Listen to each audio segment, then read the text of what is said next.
Ketidakberdayaan raksasa otomotif dunia menghadapi gempuran mobil listrik Tiongkok. Selamat datang di channel Mobil Cina. Di episode kali ini, kita akan membahas fenomena yang sedang mengguncang industri otomotif global, gempuran mobil listrik Tiongkok yang tak terbendung. Dalam dekade terakhir, kendaraan listrik telah bertransformasi dari sekadar teknologi eksperimental menjadi kekuatan dominan yang mempengaruhi cara kita memandang mobilitas masa depan. Kami akan menggali lebih dalam bagaimana produsen Tiongkok seperti BYD, NIO, dan Geely telah merajai pasar global dengan dukungan dari kebijakan pemerintah dan inovasi teknologi yang tak tertandingi. Siapkan diri Anda untuk melihat bagaimana raksasa otomotif dunia kini terjepit dalam persaingan yang semakin ketat dan tantangan yang kompleks. Dalam dekade terakhir, industri otomotif mengalami transformasi besar dengan kendaraan listrik, EV, menjadi simbol masa depan yang lebih ramah lingkungan dan efisien. Awalnya dianggap sebagai teknologi eksperimental, mobil listrik ini menjadi bagian penting dari strategi global perusahaan otomotif. Revolusi ini didorong oleh kebutuhan untuk mengurangi emisi karbon dan ketergantungan pada bahan bakar fosil yang semakin langka dan mahal. Di tengah revolusi ini, Tiongkok telah muncul sebagai pemain dominan. Perusahaan seperti BYD, NIO, Geely, dan Wuling tidak hanya menguasai pasar domestik, tetapi juga semakin mendominasi pasar global. Dukungan besar dari pemerintah Tiongkok, termasuk subsidi dan regulasi yang menguntungkan, mempercepat adopsi kendaraan listrik di negara tersebut. Selain itu, pengembangan teknologi baterai lithium iron phosphate (LFP) yang lebih aman dan murah daripada teknologi baterai lithium-ion dengan katoda NMC, nikel mangan cobalt, atau NCA, nikel cobalt aluminium oxide, menjadi faktor kunci dalam keunggulan Tiongkok di pasar ini. Sementara itu, Tesla dari Amerika Serikat, yang dikenal dengan inovasi seperti autopilot dan jaringan supercharger, berhasil mendongkrak popularitas mobil listrik di barat. Namun, Tesla menghadapi tantangan besar dalam bersaing dengan produsen Tiongkok yang menawarkan harga lebih kompetitif. Di Eropa, produsen seperti Volkswagen dan Renault juga telah mengalihkan investasi besar-besaran ke sektor EV, sebagian besar didorong oleh regulasi ketat Uni Eropa terkait emisi karbon. Salah satu pendorong utama dalam adopsi mobil listrik adalah kemajuan teknologi baterai.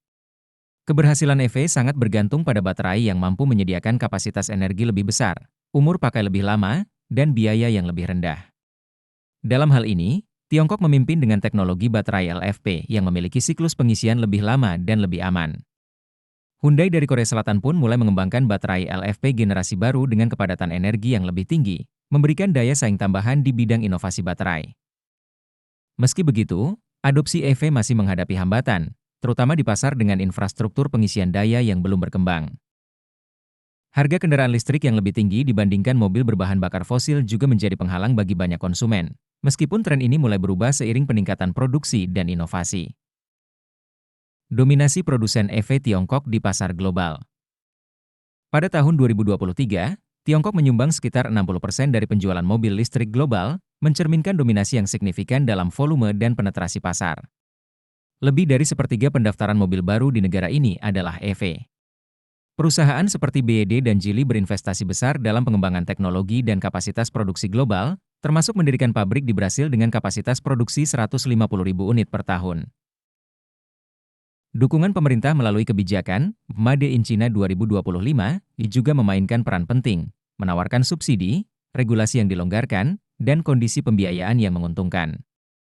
Hal ini memungkinkan perusahaan Tiongkok untuk tumbuh dengan cepat dan meraih pangsa pasar global.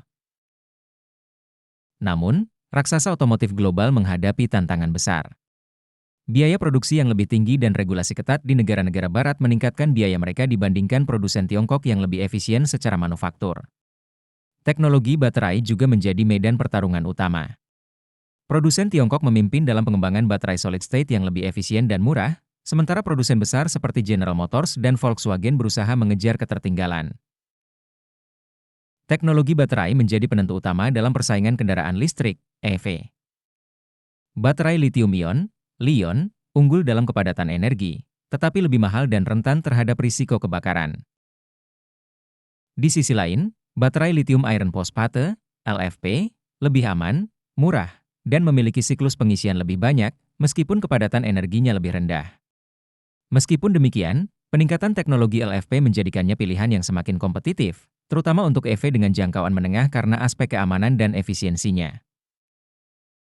Dominasi Tiongkok atas rantai pasokan bahan baku baterai.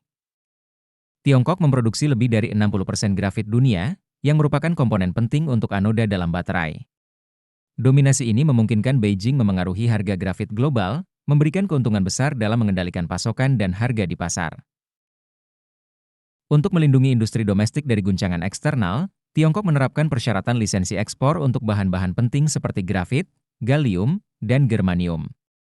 Kebijakan ini telah menyebabkan kenaikan harga signifikan, seperti harga gallium yang naik 25% setelah aturan lisensi baru diberlakukan. Perusahaan otomotif global, termasuk Tesla dan Hyundai, sangat bergantung pada produsen baterai Tiongkok, terutama CATL, Contemporary Amperes Technology Co., Ltd., yang telah menjadi produsen baterai kendaraan listrik terbesar di dunia. CATL memasok baterai tidak hanya kepada Tesla, tetapi juga kepada BMW, Toyota, dan Daimler AG. Misalnya, Hyundai bergantung pada CATL untuk baterai yang digunakan dalam kendaraan seperti Hyundai Kona EV. Produsen otomotif di luar Tiongkok menghadapi tantangan signifikan dalam mendapatkan bahan baku dengan harga bersaing, terutama karena ketergantungan pada rantai pasokan Tiongkok. Amerika Serikat mengimpor sebagian besar kobalt dan semua grafitnya, yang membuatnya sangat bergantung pada pasokan dari Tiongkok. Tanpa akses langsung ke kapasitas penyulingan atau cadangan strategis, negara-negara lain kesulitan menawarkan harga kompetitif, yang pada gilirannya dapat mengurangi profitabilitas mereka di pasar kendaraan listrik. Tesla menghadapi persaingan ketat dari produsen kendaraan listrik Tiongkok, yang seringkali mendapatkan keuntungan harga yang signifikan berkat subsidi pemerintah dan akses yang lebih baik ke komponen kritis seperti baterai lithium-ion. Produsen Tiongkok seperti BYD berhasil mengembangkan teknologi baterai alternatif seperti lithium iron phosphate, LFP, yang menawarkan kinerja sebanding dengan harga lebih rendah, memberikan mereka keunggulan dalam hal biaya dan daya saing.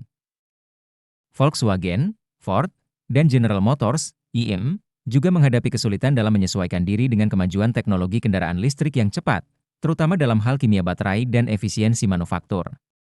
Investasi besar dalam penelitian dan pengembangan menjadi keharusan bagi produsen tradisional untuk tetap relevan dalam industri yang semakin beralih ke teknologi listrik. Produsen Tiongkok menggunakan strategi multifaset untuk mempertahankan dominasi mereka di pasar global. Fokus pada teknologi baterai yang lebih murah dan aman seperti LFP, kemampuan manufaktur skala besar, dan investasi yang signifikan dalam penelitian dan pengembangan membuat mereka mampu bersaing secara global. Pada tahun 2022, Tiongkok menjadi pengekspor mobil terbesar di dunia, melampaui Jepang dengan lebih dari 5 juta kendaraan terjual ke luar negeri, termasuk kendaraan energi baru. Kendaraan listrik buatan Tiongkok semakin menarik perhatian konsumen global berkat harganya yang terjangkau, peningkatan keamanan melalui teknologi baterai, dan daya tahan yang unggul. Selain itu, inovasi dalam sistem infotainment dan perangkat lunak yang lebih baik juga mendorong kepuasan konsumen.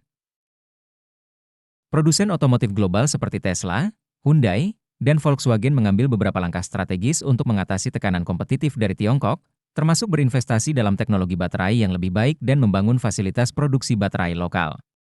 Kerjasama dengan produsen baterai mapan dan investasi dalam teknologi seperti baterai solid state menjadi bagian dari strategi mereka untuk menghadapi dominasi Tiongkok di pasar baterai. Dengan dominasi Tiongkok dalam rantai pasokan dan teknologi baterai, produsen global harus beradaptasi dengan cepat melalui inovasi, kemitraan strategis, dan upaya untuk mengamankan pasokan material kritis secara lokal. Sementara Tiongkok terus memperkuat posisinya dengan efisiensi produksi dan inovasi teknologi, masa depan industri kendaraan listrik akan sangat bergantung pada kemampuan para pemain global untuk mengikuti laju perkembangan ini dan memenuhi tuntutan pasar yang terus berkembang. Demikianlah pembahasan kita tentang ketidakberdayaan raksasa otomotif dunia dalam menghadapi gempuran mobil listrik Tiongkok. Dengan dominasi pasar yang semakin kuat dan inovasi teknologi yang terus berkembang, produsen kendaraan listrik Tiongkok tidak hanya mengubah lanskap otomotif, tetapi juga memaksa para pesaing global untuk beradaptasi atau tersingkir. Jangan lupa untuk menyukai video ini dan berlangganan channel kami agar tidak ketinggalan berita terbaru seputar perkembangan otomotif dan teknologi kendaraan listrik. Terima kasih telah menyaksikan, dan sampai jumpa di episode yang lain.